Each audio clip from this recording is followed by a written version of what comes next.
Alrighty. So this is called What Mix of Attractions Would You Choose? So I have some notes here. I'm doing a split screen on my phone here.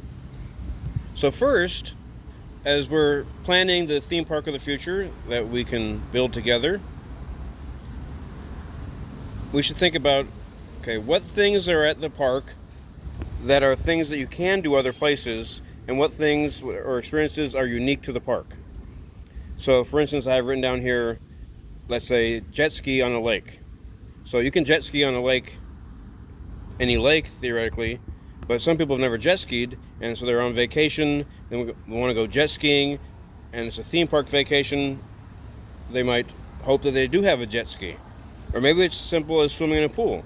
So building a roller coaster costs much more than a pool. A pool is not exactly an advanced technology, but it could be on that day the person on vacation wants to go swimming in a pool. As simple as that. And that's just as much what they want to do as a roller coaster. And so it's a mixture of things that you can do other places and then other experiences that are unique to the park. Another thing I have written down here then is, what about things that are usually in different places, like different kinds of experiences, and then what if you have those experiences in the same park, right? Or the same overall resort area. Now we get into things of how much does it cost to design the park this way? How much does it cost to design the park that way? So how much does each ride or attraction or walk around experience or restaurant, how much does each thing cost, and how fun is it perceived to be before you go on it, or in the design phase, right? So let's say someone comes up with a great idea for a ride, and it seems really, really fun, and so you think, okay, if it costs more, that's good to do a ride that costs more if it seems really, really fun, right? And then, of course, you might compare, once a person's been on the ride or the attraction, whether they will experience it as being fun and whether they would review it as being fun or word of mouth. So also there's the compare between how much an experience would cost to build and how much fun it is, how much an experience would cost to build, and how much does it seem like it's worth. So for instance, are there any rides or attractions that are upcharges, or are they just included in the price? Everything's included in the price of admission? Are there any things that are upcharges? Or do all the rides have like a ticket-based fee structure? Is it an admission-free park? Is part of the park admission-free? Like Disney Springs is like a place you can walk around. You don't have to pay a ticket to walk around Disney Springs. But then, restaurant costs things, and then there's the arcade or whatever.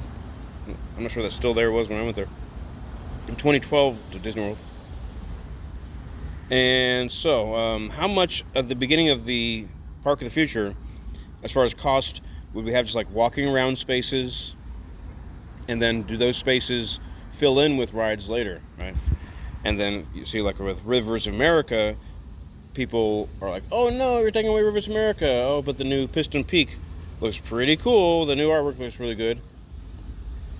So as far as kinetic energy, I've written down here in the notes, things that move the guest. For instance, the railroad or a roller coaster move the guest or people mover.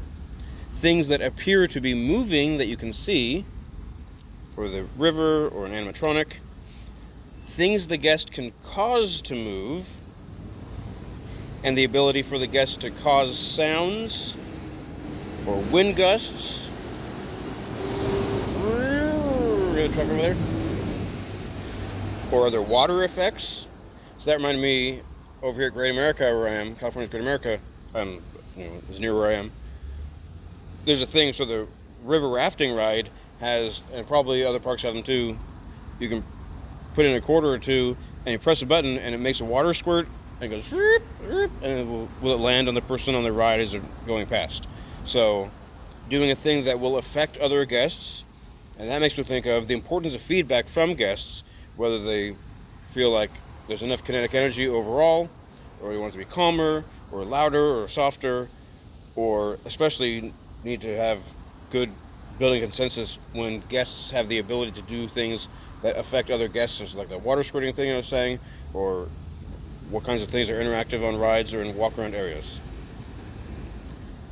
Also, so probably the park is going to design, but always in a state of becoming or plussing, walking around like a busy bee.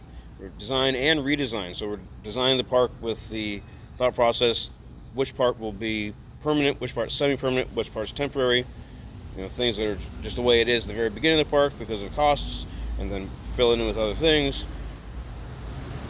Also, the idea that there would be spaces that we would know could be redesigned by the guests, not just the viewers to this channel or the other channels as we are making Park of the Future, but also once the park is already built, guests can go on the app or wherever, or to a kiosk, and there'd be parts of the park that would be modular and they could be switched around to another way, or parts of a ride that were modular and be switched around to another way. And when the time is going to be, like the ride is going to be closed for 1 hour, they're going to move things around, and it's going to open, virtual queue for that, etc., or walk up, etc., that discuss.